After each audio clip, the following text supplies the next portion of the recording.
እሺ ውድ ተማሪዎች እንደምሰነበታችሁ። ዛሬ የ12ኛ ክፍል የታሪክ ትምህርት የዩኒቨርሲቲ መግቢያ ፈተና አራተኛ ፓርቱን ነው የምንሰራ። ከ31ኛው ጥያቄ እንጀምራለን። How did the people of Italy and Germany succeeded to form a nation state? A. Both through peaceful amalgamation and wars with neighbors. B. Either through negotiation or European continental forums. C. Both through the will of leaders and the support of the masses. D. Either through intense dialogue or verdict of international courts. እንግዲህ ጀርመኖችና ኢጣሊያውያኖች በ19ኛው መቶ ክፍለ ዘመን ነው ዩኒፊኬሽናቸውን አቺቭ ያደረጉት። በወቅቱ በነበረው የናሽናሊዝም ሙቭመንት ምክንያት ኦፍ ኮርስ ሁለቱም ጦርነቶችን አካሂደዋል፣ ሰላማዊ አካሄዶችንም አካሂደዋል ሀገራቸውን አቺቭ ለማድረግ። መጨረሻ ላይ ግን ከፍተኛውን ኢምፖርታንስ የነበረው ለሁለቱ ዩኒፊኬሽን the will of leaders and the support of the masses ነው። ስፔሻሊ ሊደሮች ከፍተኛውን ሚና ተጫውተዋል። ለምሳሌ በጀርመን ኦቶ ቮን ቢስማርክ፣ በኢታሊ ደግሞ እነ ካቮር፣ እነ ጋሪባልዲ፣ እነ ኢማኑኤል የሚባሉ ብዙ ፐርሰናሊቲዎች ከፍተኛውን ሚና ተጫውተዋል። በተጨማሪም ደግሞ ማስ ናሽናሊዝም ሙቭመንት ነበር፣ የብዙሃኑ የብሔርተኝነት እንቅስቃሴ ነበር። ሰው ምናልባትም ጦርነት ማወጅ ያለ ህዝብ ድጋፍ ያለ ጠንካራ መሪ ሊሳካ አይችልም። ሶ ዘ ሞስት ኢምፖርታንት ፋክተር የሚባለው ሲ ነው ማለት ነው። እንግዲህ ጥያቄ ሲጠየቅ ቤስት አንሰር ነው የሚመለሰው። ቤስት አንሰር ፕሎዚብል የሆኑ ለመልሱ የሚጠጉ ብዙ መልሶች ይኖራሉ። ነገር ግን ኤግዛክት የሚባለው ጥያቄ መልስ ነው የሚመለሰው። ስለዚህ ሲ መልስ ይሆናል። 32ኛው How did European industrial capitalism hasten the partition of the African continent in the late 19th century ይላል። እንግዲህ የአውሮፓ ኢንዱስትሪያል ካፒታሊዝም አውሮፓውያን አፍሪካን እንዲቀራመቱ ሁኔታውን ያፋጠነው በምን አይነት መንገድ ነው? በ19ኛው መቶ ክፍለ ዘመን በአጭር ጊዜ አውሮፓውያን አፍሪካን እንዲቀራመቱ በምን አይነት አግባብ ነው ሰፖርት ያደረገው ነው? ቤዚካሊ ይሄ ኢንዱስትሪያል ካፒታሊዝም የኢንዱስትሪያል ሪቮሉሽን ሪዛልት ነው እና ከኢንዱስትሪያል ሪቮሉሽን በኋላ ነው ከኢንዱስትሪያል ካፒታሊዝም በኋላ ነው አውሮፓውያን አፍሪካን በቅኝ ግዛት ለመቆጣጠር ሙከራ ያደረጉት። ያ ደግሞ ዋናው ምክንያት ጥሬ ዕቃ ከአፍሪካ ለማግኘት ነው። እንደገና የኢንዱስትሪ ምርታቸውን አፍሪካ ውስጥ ወስዶ ለመሸጥ ስለፈለጉ ነው። ይሄ ነው ዋናው ምክንያት ይሄ ነው። ስለዚህ እሱን የሚያብራራው ምርጫ ሲ ነው ማለት ነው። ምርጫ ሲ increase the demand for the abundant African raw materials ይሆናል ማለት ነው።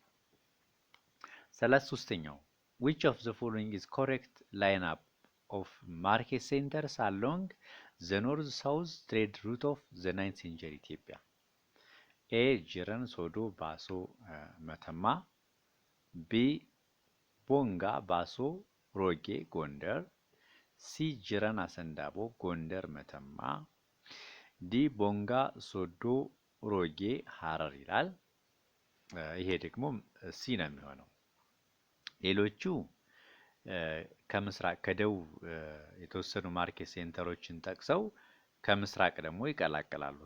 ስፔሲፊካሊ በተለይ የሰሜኑና የደቡቡን የሚያገናኙ ማርኬት ሴንተሮች ትሬድ ሩቶች ጅረን፣ አሰንዳቦ። ጅረን ጅማ የነበረ ማርኬት ሴንተር ነው። አሰንዳቦ ወለጋ ነው። ከዛ ይሄ ደቡብ ያለ ነው። ቀጣ ወደ ሰሜን ጎንደር እና ወደ መተማ። ይሄ ከደቡብ ወደ ሰሜን ያለውን አቅጣጫ በትክክል የሚያመለክተው ማርኬት ሴንተር ነው እና ይሄ ሜጀር ካራቫን ትሬድ ይባላል። ይሄ መስመር በተለይ ዋናው የሲራራ ንግድ መስመር ተደርጎ ይወሰዳል። ቀጣው ከመተማ ወደ ሱዳንና ወደ ግብጽ ይሄዳል መስመር። ስለዚህ መልሱ ሲ ነው የሚሆነው። 34ኛ what was the historical value of the Ethiopian victories over Egypt at the Battle of Gundet and Gurra? A. Revealed that the courageous and unity of Ethiopian people. B. Indicated that our military have potential to win Egypt yet. C. Enhanced the winning mentality of Ethiopian armies at any battles. D. Gave the lesson to restore territories immediately after the victory. ይሄ እንግዲህ ሂስቶሪካል ቫሊዩ ምንድን ነው? ኢትዮጵያውያን በጉንዴትና በጉራ ጦርነት ማሸነፋቸው ግብጾችን it revealed that the courageous and unity of Ethiopian people የኢትዮጵያን ህዝብ ወኔ አንድነት የሚያመለክት ነው። ይሄ ሂስቶሪካል ቫልዩ ነው። በአጭር ጊዜ ነው፣ በሳምንታት ውስጥ ብዙ ኢትዮጵያውያን ለሀገራቸው ለመዋጋት ፈቃደኛ ሆነው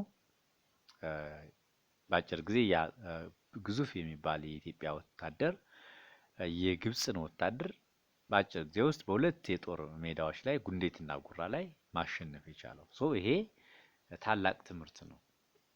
የኢትዮጵያውያን የአሸናፊነት ወኔና አንድነትን የሚያመለክት ነው ይሄ ድል።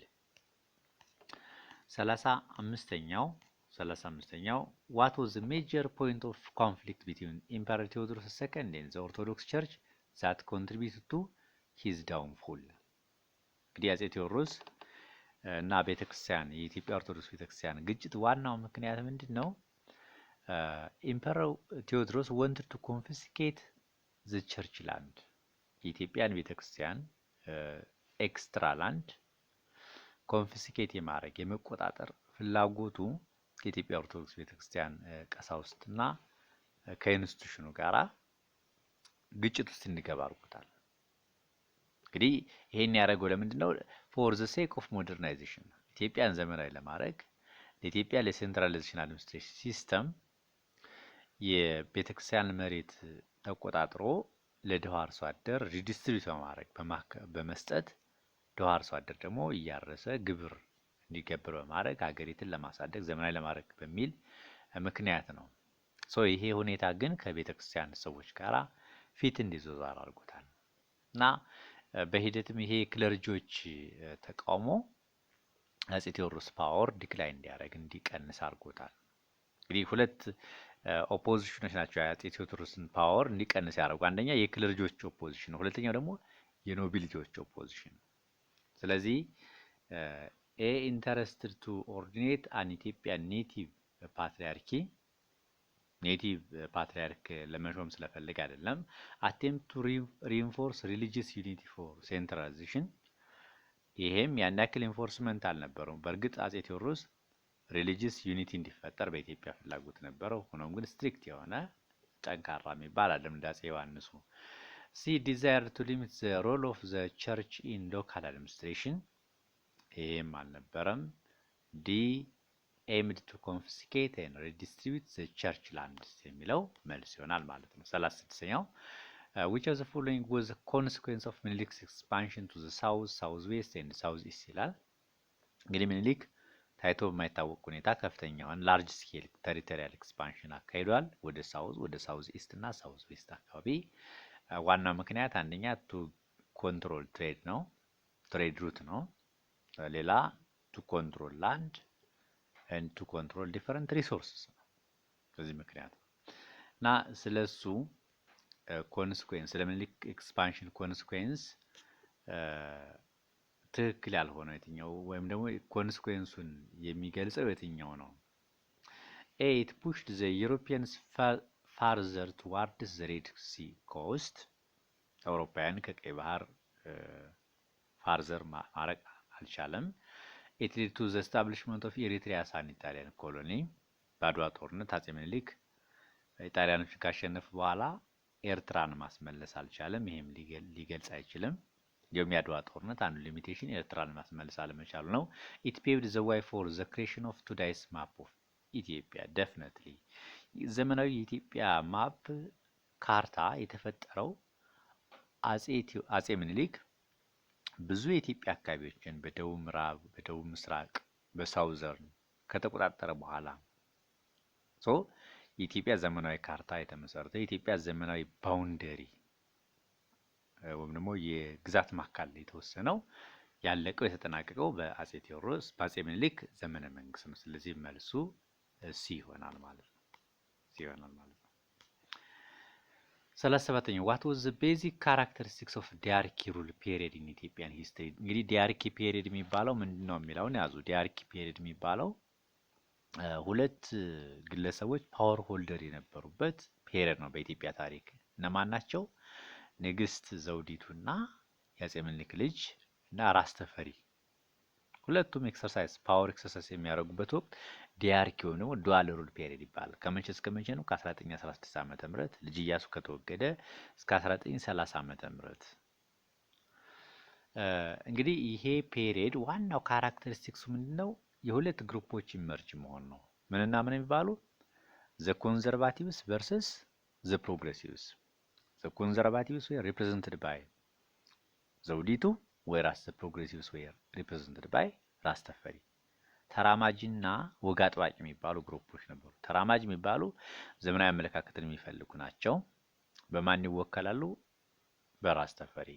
እንደገና ደግሞ ወግ አጥባቂ የሚባሉት ደግሞ ለውጥ የማይፈልጉት ግሩፖች ናቸው። ኦልድ ግሩፖችን የሚያካትት ግሩፕ ነው። ይሄንን ግሩፕ የምትወክለው ደግሞ ዘውዲቱ ናት። በሁለቱ መካከል የስልጣን ሽኩቻ መኖሩ ይሄ የዲያርኪ ፔሪየድን ያብራራል ማለት ነው። ስለዚህ መልሱ ኤ ነው የሚሆነው። ዘ ሩሊንግ ክላስ ዲቫይድ ኢንቱ ኮንዘርቫቲቭስ ኤንድ ፕሮግሬሲቭስ ካምፕ የሚለው መልስ ይሆናል ማለት ነው። 38ኛው what was the aim of the tripartite treaty of 1906?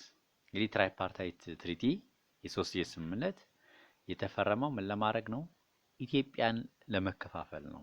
እነማን ናቸው የተፈራረሙት? ብሪቴን፣ ፍራንስ እና ኢታሊ ናቸው። በዚህ ወቅት ይሄ ፊርማ እንዲፈረም ያስገድዳቸው ዋናው ምክንያት ምንድነው? የአጼ ምኒልክ መታመም እና ኢትዮጵያ ተፈራርሳለች፣ ትከፋፈላለች የሚል ተስፋ ስለነበራቸው ኢትዮጵያን ለመቀራመት አስበው ነው። A maintained the Ethiopian sovereignty even after the death of ምኒልክ። ኢትዮጵያ ሉዓላዊነት ለመጠበቅ አይደለም ከምኒልክ ሞት በኋላ። B allowed Italy to realize its ambition of colonizing Ethiopia። ይሄም አልነበረም። C approved the protection of white peoples in Ethiopia። ይሄም አይደለም። D arranged the partition of Ethiopia among three European powers። ኢትዮጵያ ለመከፋፈል ነው። ስለዚህ መልሱ ዲ ነው የሚሆነው ማለት ነው። 39ኛው which of the following is true about the administration of Ethiopian Empire between 1960 and 1935? A. It was centralized completely. B. It combined of central and hereditary rule. C. It was predominantly hereditary. D. It shared equally between the church and the state. መልሱ የሚሆነው ቢ ነው። እንግዲህ ከ1916 ዓመተ ምህረት ጀምሮ እስከ 1930 ዓመተ ምህረት ዲያርኪ ፔሪየድ ዱዋል ሩል ፔሪየድ ነበር። ከዛ በ1930 ዓመተ ምህረት ግን ራስ ተፈሪ ኢምፐረር ኃይለ ሥላሴ ተብሎ አሲዩም ተደርጓል ወይም ደግሞ አፖይንት ተደርጓል። ከዛ በኋላ ዜሮዝ አውቶክራቲክ ፓወር ወይም ደግሞ ሴንትራላይዜሽን ኦፍ ፓወር ነበር እና ከዛ በኋላ ነው እንግዲህ ሪጂናል ሎርዶች ወይም ደግሞ ሄሪዲታሪ ሩለሮች ሪሙቭ የተደረጉት። ዞሮ ዞሮ ከ1916 ጀምሮ እስከ 35 ዓመተ ምህረት ድረስ አንደኛ ማዕከላዊ መንግስት ነበር፣ እንደገና ደግሞ ሄሪዲታሪ ሩለሮች ነበሩ። ስለዚህ ቢ ኢት ኮምባይንድ ኦፍ ሴንትራል ኤንድ ሄሪዲታሪ ሩል የሚለው መልስ ይሆናል ማለት ነው። 40ኛው how did the Ashanti Empire react against the British colonial process? እንግዲህ አሻንቲ ማለት ዘ ፕሬዘንት ዳይ ኦፍ ጋና ላይ የተመሰረተ ጥንታዊ ኢምፓየር ነው፣ ጥንታዊ ስቴት ነው እና እዚያ አካባቢ እንግሊዞች ይሄን አካባቢ ቅኝ ለመግዛት ሙከራ አድርገዋል። አሻንቲዎች ለረጅም ጊዜ የእንግሊዝን ቅኝ ግዛት ታግለዋል። በእንግሊዝ ቅኝ ላለመገዛት ላለመወረር ብርቱ ትግል አድርገዋል። ኤ had shown little interest of fighting the British ሊትል ሳይሆን ከፍተኛ የሆነ ኢንተረስት ነበራቸው። ቢ resisted the British for more than 2 decades definitely. C first agreed to be under the protectorate of the Britain ይህም አይደለም። ዲ suffered British trickery to become a British colony። ስለዚህ ኤ ነው ቢ ነው የሚሆነው። resisted the British for more than 2 decades የእንግሊዞችን ቅኝ አገዛዝ ለሁለት አስርት ዓመታት በላይ ሬዚስት አድርገዋል። 41ኛ between which European countries did the alliance system begin to isolate each other ይላል። ኤ ፍራንኮ ጀርመን rivalry፣ ቢ ራሻ ብሪቴን አንታጎኒዝም፣ ሲ ኢታሊያን ብሪቲሽ ኦፖዚሽን፣ ዲ ባልካን ኦቶማንስ rivalry ይላል። ፍራንኮ ጀርመን rivalry እንግዲህ በፍራንስ እና በጀርመን መካከል የነበረው ሽኩቻ በሂደት በአውሮፓ ሁለት ሚሊተሪ ብሎኮች እንዲፈጠሩ አድርጓል ነው። ሁለቱም እንግዲህ ጀርመኖች ዩኒፊኬሽናቸውን አቺቭ ሲያደርጉ ከፈረንሳይ ጋር ተዋግተው ፈረንሳይን አዋርደው ነው። ሶ በሁለቱ መካከል የነበረው ቂም ጥላቻ በሂደት በአውሮፓ ሁለት ብሎኮች እንዲፈጠር አድርጓል። አንደኛ ፈረንሳውያን ጀርመንን ለማጥቃት ሌሎች ጓደኞችን ይፈልጉ ነበር። እንደገና ጀርመኖች ፈረንሳይን አይሶሌት ለማድረግ ሌላ የጦር ጓደኝነት ይፈልጉ ነበር። ሶ በእርግጥም ቀድማ ጀርመን ናት የጦር ጓደኝነት የመሰረተችው ከአውስትሪያ ሃንጋሪ ጋር ምን የሚባል ስምምነት በመፈራረም ዱዋል አሊያንስ የተባለውን ስምምነት በ1879 ዓመተ ምህረት በመፈራረም ሶ በሁለቱ መካከል የነበረው አሊያንስ ውጥረት ነው በሂደት በአውሮፓ አሊያንስ ሲስተም እንዲፈጠር ያደረገው። ስለዚህ መልሱ ኤ ይሆናል ማለት ነው። 42ኛው what signifies the February Russian Revolution of 1917 ዲ በ1917 ዓመተ ምህረት ራሽያ ሁለት አብዮቶችን አስተናግዳለች። የመጀመሪያው ፌብሩዋሪ ሪቮሉሽን ነው። በፌብሩዋሪ ሪቮሉሽን ምንድነው የተደረገው? የራሽያ የዛሪስት ገቨርንመንት ንጉሳዊ ስርዓት የተወገደበት ታላቅ አብዮት ነው። ኒኮላስ ሰከንድ የተባለው የዛሪስት ሩለር ተወገደበት። እንደገና ደግሞ ሁለተኛው በዚሁ በ1917 ዓመተ ምህረት የተካሄደው አብዮት የኦክቶበር ሪቮሉሽን ባጭሩ ቦልሸቪኮች ስልጣን ላይ ወጡበት ሪቮሉሽን ነው። ሶ የፌብሩዋሪ ሪቮሉሽን ሲግኒፋይ የሚገልጽ የትኛው ነው? ኤ ቦልሸቪክ ሳይዝድ ፖለቲካል ፓወር ቦልሸቪኮች ፖለቲካል ፓወር ሳይዝድ ያደረጉት የያዙት በኦክቶበር ሪቮሉሽን ነው። ኒኮላስ ሰከንድ ሜድ ሜኒ ሪፎርምስ ኒኮላስ ሰከንድ ሪፎርሞችን ሳይሆን የሰራው የተወገደበት አብዮት ነው የፌብሩዋሪ ሪቮሉሽን። ይሄም አይሆንም። ሶልጀርስ ኢን ፔትሮግሬድ ጆይንድ ስትራይክ ኤግዛክትሊ መጀመሪያ ወርከሮች ናቸው ስትራይክ የጀመሩት በዚህ ሪቮሉሽን። ከዛ በኋላ ወታደሮች ጆይንድ አድርገዋል ወርከሮች።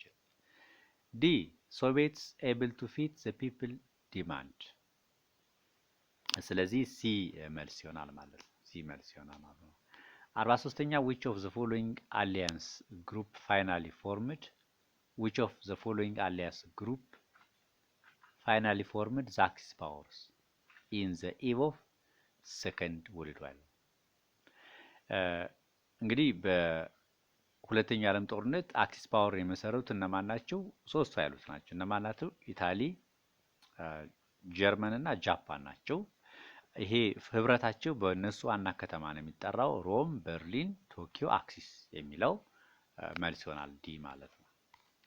44ኛው which one of the following principal organ of the United Nations concerned with the developing nations developing nation የሚመለከተው ዩናይትድ ኔሽን ኦርጋን የትኛው ነው? the economic and social council የሚባለው እንግዲህ የተለያዩ በዓለም ላይ የሚከሰቱ ማህበራዊ፣ ኢኮኖሚያዊ እና ባህላዊ ጉዳዮችን የሚመለከት ኦርጋን ነው። ይሄ የታዳጊ ሀገራትን ፕሮብሌሞች ሶልቭ የማድረግ ዓላማ ያለው ኦርጋን ነው። ስለዚህ ሲ ነው የሚሆነው።